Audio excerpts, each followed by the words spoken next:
વારસિયાના વેપારીનું અપહરણ કરીને ₹8.62 લાખની ખંડણી વસૂલનારા બુકી સહિત 3 આરોપીઓની વારસિયા પોલીસે ધરપકડ કરી હતી।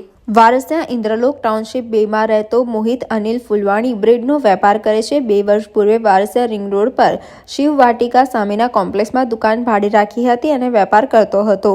બુકી અજય વિજય માત્રા પાસેથી ₹50,000 માં આઈડી મેળવીને ઇન્ટરનેશનલ ક્રિકેટ મેચ ઉપર સટ્ટો રમતો હતો। ગત વર્ષે ઓક્ટોબર મહિનામાં મોહિતે બુકી પાસેથી ₹6 લાખ જીત્યો હતો। અજય માત્રા ઋણ રોકડ ₹6 લાખ અને મોહિતને દુકાને આપી ગયો હતો। 1 કલાક પછી અજય પાછો દુકાને આવ્યો હતો ને ધમકી આપી હતી કે તું ચીટિંગથી જીત્યો છે, આજે ભાઈનો તારી ઉપર ફોન આવશે, પછી તું જવાબ આપજે। તારીખ 15મી ઓક્ટોબર 2023ની રાત્રે માથા ભારે ઓમ પ્રકાશ ઉર્ફે ઓમી જગદીશ, વિનોદ ઉર્ફે વિનુ ટકલો, લક્ષ્મણ દાસ કિનરા તેમજ ગિરીશ ઉર્ફે ગીનુ અશોક કુમાર વિધવાની ઓટો રિક્ષામાં આવ્યા હતા અને મોહિતને બળજબરીપૂર્વક રિક્ષામાં બેસાડીને કલાવતી હોસ્પિટલ સામેના ખુલ્લા મેદાનમાં લઈ ગયા હતા। તે બહુ પૈસા કમાઈ લીધા છે, મને ₹9 લાખ જોઈએ તેવી ધમકી આપીને હુમલો કર્યો હતો।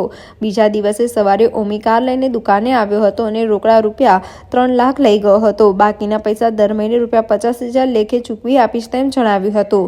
વારસિયાના માથાભારે શખ્સો અને બુકીએ મળીને બળજબરીપૂર્વક ₹8.62 લાખ પડાવી લીધા હતા। દુકાનદાર મોહિતે માથાભારે શખ્સો સામે લેખિત ફરિયાદ આપતા વારસિયા પોલીસે ત્રણેયની ધરપકડ કરી કાયદેસરની કાર્યવાહી હાથ ધરી હતી। સમાચારોના સતત અપડેટ મેળવવા માટે લોકમત ન્યૂઝને YouTube ઉપર સબસ્ક્રાઇબ કરો, બેલ આઇકોન દબાવો અને અમારી સાથે જોડાયેલ રહો ફેસબુક, ઇન્સ્ટાગ્રામ અને ટ્વિટર ઉપર।